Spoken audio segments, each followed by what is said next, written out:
সময়ত যিসকল নাৰীয়ে অৰ্ধ উলংগ হৈ তেওঁলোকে নিজৰ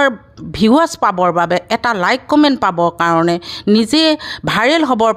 বাবে এই কামখিনি যে কৰি আহিছে আপোনালোকক কাটৰে অনুৰোধ জনাইছোঁ এইবিলাক কাম আপোনালোকে নকৰিব কাৰণ আজি নৱপ্ৰজন্ম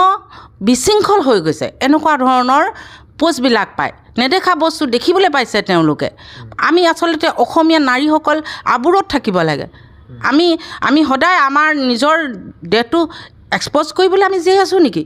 তেওঁলোকে বেলেগ ধৰণৰ বিভিন্ন ধৰণৰতো কণ্টেণ্ট বনাই তেওঁলোকে সামাজিক মাধ্যমত ভাইৰেল হ'ব পাৰে ধেৰ কাম আছে কৰিবলৈ নিজৰ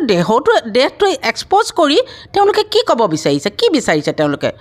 অসমখন ৰখাতলৈ নি আছে নৱপ্ৰজন্মক বেয়া দৃষ্টিৰে বেয়া এটা ইংগিত দিছে বেয়া দিশলৈ লৈ গৈছে এই বস্তুবিলাক মই ভাবোঁ বন্ধ হ'ব লাগে আৰু মই অসম চৰকাৰকো আহ্বান জনাম সামাজিক মাধ্যমত যিসকল নাৰীয়ে